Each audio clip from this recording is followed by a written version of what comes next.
депорт болуп калдым да. Мынабы Москвада жүргөндөрдүн арасында өтө көп. 500% мен кепилдик берем деди. ыруу деп чыккан. Ассаламу алейкум. Мен кандай десем, депорт болуп калдым да.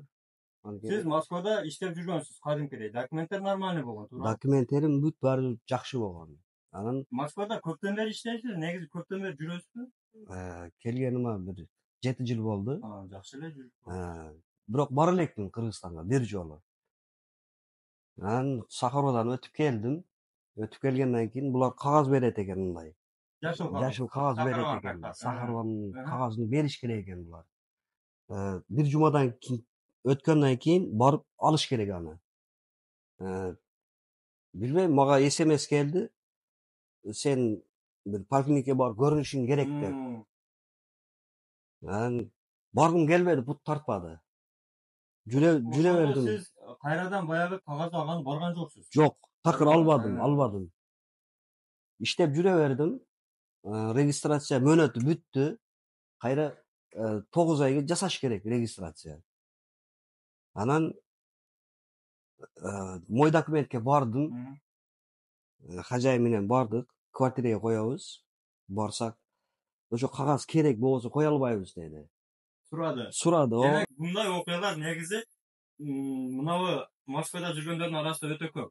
Бул эми айтылып аткан окуялар да, мына Москвада биз дагы колдон келишинче маалыматтарды чыгарып, элге жардам болсун деп Азамат аканын өзүн дагы чакырып, ушул жерде живой айтып бериңиз кандай болгону деп атайын чакырды. Ошол көк картаны сураган экен, жашыл кагазды. Сизде колуңузда жокпу? Жок.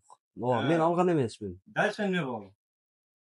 Анан кайра чыгып кеттим, регистрация болбой калды. Регистрация отмен болду ошону менен.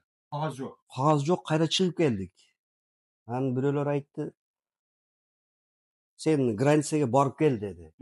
Барып келсең жаңы миграционка аласың. Ошол менен дальше регистрация кое аласың деди. Ошондой сунуштар болду. Жаңылап, кайрадан ошол баягы 3 айлык, 9 айлык жүрө бер деди. Ошондой сунуш болду. Мен сүйлөштүк таксисттер менен, алып кирип алып чыгабыз деп. Мен ишенип кеттим. Бардык, кайтканда кире албай калдым. Бирок ошол таксиге чыгардан алдын сиз мындай договор болдубу? Ооба. Алып кетсем эмне болосун? Сөзсүз. Акчаны бересиңби же кайра алып келесиңби деген суроолор болду. Болду. Сүйлөшкөндө мен водительге ачык эле айттым. Мен ушундай ситуацияны түшүндүрүп айтсам, биз 500% мен кепилдик берем деди. Алып кирип чыгам деди. Любой ситуациядан дейт. Мен өзүм машинам менен кирип, кайра алып чыгам деди. Бу жерде бир гана мен эмес, мага окшогон балдар, кыздар, кыргыз жарандары көп болчу. Булар жеткенде, границага жеткенде өздөрү айдабайт экен да машинасыны. Бирөөгө берип. Бараңарда шопур барбы дейт экен. Болбосо өзүнүн бир таанышына мингизип коюп калып калат экен. Кирдик, кирип кайтышта ошо калып кеттик. Ошондо барып уже сиз баягы Россиянын границасында турасыз да. Бардыңыз. Баргандан кийин документтерди бердиңиз. Анан дальше эмне дешти алар? Булар билбейм, көп деле сүйлөгөн жок мага. Карады.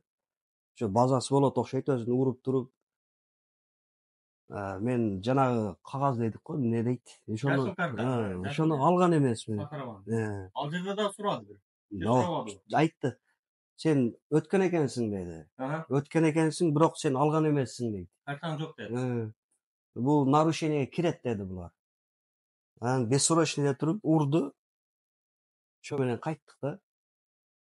Мына сөздү өзгөчө белгилеп кетели туугандар. Бессрочный деген сөз. Бессрочный кайра киргенге мүмкүнчүлүк жок деген выдворение менен бул байкебизди уже ушул границадан дальше айдаган да нарака. Границага кирбейсиң деп. Көк кагазды албагандыгынын себеби баягы СМС боюнча сиз баягы результаттар не то деген мындай подозрение болду да сизде. Барсам кармап калат же больницага жөнөтөт деген. Барбай эле койдуңуз ошо. Ооба, барбай койдум. Казакстан границасына киргенден кийин дальше эмне болду? Кыргызстанга кантип жөнөтүш? Бу жерде Казакстандын таможнясы топтойт экен. Toplap avtobusga salıp berет eken. Ошентип кеттик. Просто bir avtobus kılıp alıp baratda nары Kırgızistan'a jetkendegi gransiyaga berет, дальше Kırgızistan'a kirgizip koyot. Ооба, ооба ошондой. Ал жакта өзүбүздүн мекендеш туугандар тосулат, жакшы эле экен. Ооба, ошондой. Кыргызстанда канча жүрдүңүз? Кандай аракеттер болду? Мына биздикилер көп жолдорду сурайт да, Чорнойго түшкөндөн кийин кандай жолдору бар депчи. Ошол жолдордон мына айта кетсеңиз, сизге да баягы тааныштар немелерди Ооба. сунуштарды, мындай кыл, андай кыл дегенде. Бул туура айтасыз. Өтө жакшы сөз болду. Мага көп сунуштар болду. Ар кыл нерселерди айтып көрүштү, ойлонуп көрдүм. Анын ортосунда бирөөсүн жасап көрдүм. Айтты, сен паспортуңду алмаш деди. Данныйларды алмаштырасыз. Паспортуңду жаңыла деди. Ат фамилияны өзгөрт деген баягы сунуштар болду. Ошо менен коркпой эле кирип кетесиң деди. Паспорт столго бардым. Эми мыйзам жолу менен алмаштырдым паспортту. Алмаштырдым. Жолго чыктым. Ошондо сиз атыңыз менен фамилияңызды өзгөрттүңүз. Ооба. Ооба, ат менен. Өзү туулганда атыңыз ким болуп калат? Мен өзүмдүн атым Азим. Азим, ооба. Азим ака. Ооба. Азыр Азамат ака. Азаматка аттык. Жолго чыктыңыз. Жолго чыктык Ошондо машина менен. Самолетко отурган жоксуз? Жок. Машинеге. Булар ошондо мага айткан да, самолетко чыкпагын, самолетке чыксаң болбой калат. Самолетте билинип калат. Билинип калат, о жерде серьезный карайт дейт.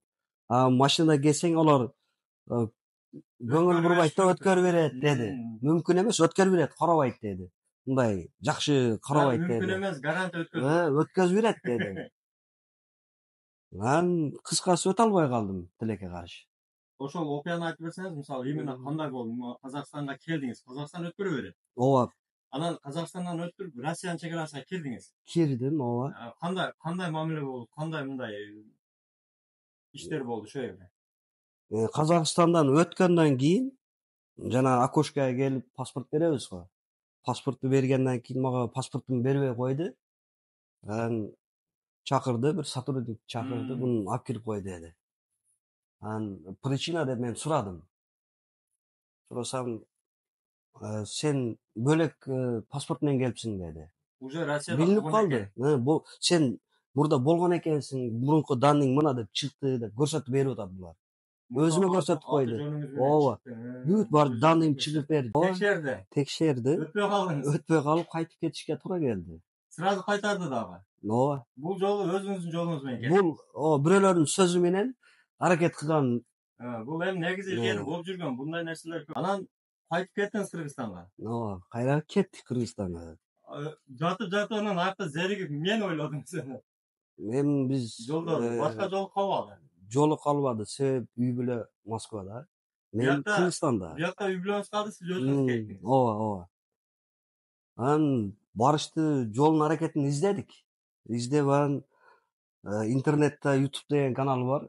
Сиздин Москваларды көрүп калабыз. Анан чын калпы деп адам баягы бир жолу бирөөлөр сөз менен барып келгенден кийин ойлонуп калат экенсиң. Анан аялым экөөбүз чечим чыгардык, барып көрө берчи. Насиби болот дедим. Анан аялым бул жерде келип, бул жака келишимдин себеби Көм Сахара боюнча неме жакшы эмес чыккандан оруңу деп чыккан. Сиздерге эметиптир, юристтерге келдим дейт. Болот, жолу бар деди. Ошо себеп мына отурам сиздер менен Москвадамын, Кудайга шүгүр. Сейчас нахожусь у здания Роспотребнадзора. Получили решение об отмене бессрочного запрета на въезд в Российскую Федерацию. Ооба, бүт документтер жакшы, бүт мына юристтер жардам берди. Регистрация койдум, бүт бар жогум жакшы мына. Регистрация кадимкидей өттү, баягы данныйлардан өттү. Ооба, бүт баары өттү. Баягы уже алмаштырып, Чорнойдон чыкканыңыздан кийин өткөндө бул жерде сиздин аялыңыз айткан, где-то декабрдын 22-леринде, 25-леринде билет алды. Канчаларда учуп келдиңиз? 20-сында учуп келдим. 20-сында учуп келдиңиз. Кыргызстанга кеткенде качан кеттиңиз? Жайда. Жайда кеткем да, аны эстей Ошондо албайм. примерно жарым жылдай жүрүпсүз да? 4 ай толук жүрдүм, ооба. Демек сиз мына аялыңыз кайрылгандан кийин канча мөөнөттө ушул эмеге жетиштиңиз да? Мисалы, Dekabrda kelsеңиз ошого чейин 1 ай өттү, канча болду? Ооба, 1 айдан көбүрөөк убакыт кетти. Мгм. Себеп керектүү документтер керек экен. Ошолорду тактап Чогулттуңуз. чогулттум. Ошого 1 айдай убакыт кетти. Документтерди салып бердим. Бу жерден тосуп алып, аялым документтерди бүт тапшырды буларга. Тапшыргандан кийин булар айткан 1 айдын ичинде результат болот деп.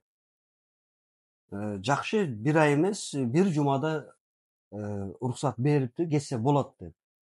Негизги чечим уже 1 жуманын тегерегинде уже чыккан. Ооба, чыгат экен. Ооба. А, Мен айта кетерим бар, кыргыз элиме. Ушундай ситуация болсо, эч ойлонуштун кереги жок. Тупа-туура мына бар, мына таза иштеген юристтер бар. Көп ойлойт, акчамды алып кийин эмне болот деп. Бул акча көзү көрүнө берет экен. Бирок коркпосо болот да. Коркпой эле мындай аракет кылса бул адам өзүнөн неге мына биз прямой эфирге чыгып атабыз сиз менен биз. Сурасын, мына номерлерим бар, мына келгенимен айтып берем кандай болду. Эгер дагы деле ишенбесе, мен силерге ыраазымын. Allah razı Силердин каналыңарга, мына юристтерге бүт баарысына ыраазычылык билдирем. Чоң рахмат. Андыктан эгерде ушундай черный список болсо, депортация, выдворение, андан сырткары бүт эле баягы ушундай мыйзамсыз иштерге баягы айлык ала албай, ары бери проблемалар болсо, дасыккан юристтер номерлерин коюп коебуз. Дайыма сиздер менен баягы биздин студияда, подкастта да көптөгөн маалыматтарды бекер эле берип турат. Эгерде телефондорго ушул телефондорго чалсаңыздар, кеңештери бекер эле кадимкидей сурап билип алсаңыздар болот. Негизи эле жардам кылып, көптөгөн мекендештерге жардам болот. Анан Азамат ака ушул юристтердин демеси ишенсе болот экен негизи ишиге, жумушуга кандайдыр мындай. Siz деле айтып атпайсызбы, биринчи бар нерсеби, жок Жок нерсеби нерсе. деп. Ооба, биринчи бул ситуацияга түшкөн адам билет экен да. Түшпөгөн адам билбейт. Анан бирөөлөрдүн сөзү менен жана айтпадымбы, келип өзүмчө паспорт кылып, келип машина менен кайра өтө албай кайра кеттим. Анан юристтер деп калды, аракет кылып көрөлүчү деп. Анан жана айттым го, самолеттон күтүп калдым.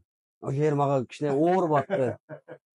Чалдырдыңыз, кыжалат. Ооба, Телефон ооба. алып, чалчу баягы юристтерге бар нерсе, жок нерсе. Мен өзүм чалдым. Ошол жерден туруп юристке да чалдым. Мындай болуп атат десем, айтты, не переживайте деди. Просто осмотр болуп атат сизди, данныйыңызды көрөт, өтө кыжалат болбоңуз деди.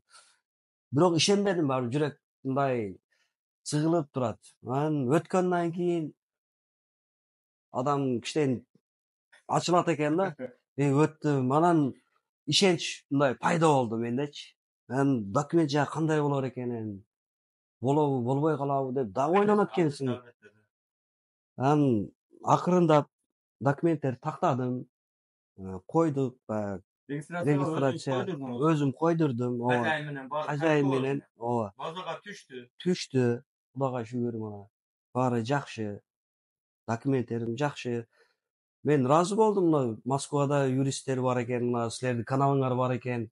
Силерди каналыңар болбогондо мен могу Москвада отурбайт элем сиз менен. Балким биз деле ошол себепчи болуп дегендей эми колдон келген жардамды беребиз. Москва негизи эл кызматында билесиздер. Биз баягыда анча-мынча комментарийге көңүл бурбайбыз, эл үчүн кызмат кыла беребиз. Чоң рахмат маегиңизге.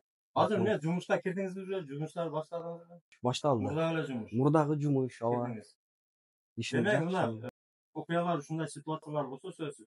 Биринчи окуянын башталышы баягы Азамат ака айткандай, биринчи эле, эң эле биринчи ушул Сахаровага бара турган болсоңуздар, андан качып ары бери болсун, ушул барып, тактап, кадимки эле ушул жашыл картаны алып, анан кийин эгерде кандайдыр бир результаттар нетип болсо, ошого карап, анан кийин движение кылыш керек да. Эми алы тоготпостуктун аркасынан ушунча убакыт өттү, ушундай иштер болду да. Ооба. Дагы Жазчылык иретинде бизге классты басып, тууган урук менен бөлүшүп коюңуздар. Бул маалыматтар өтө важный, өтө керектүү маалымат именно мигранттар үчүн. Андыктан бөтөн жерде туугандар, өзүңүздөргө сак, документке так болуңуздар. Жакшы иштеп, Кудайым буйруса мекенге эсен аман кайталы. Баарыңыздарга амандык.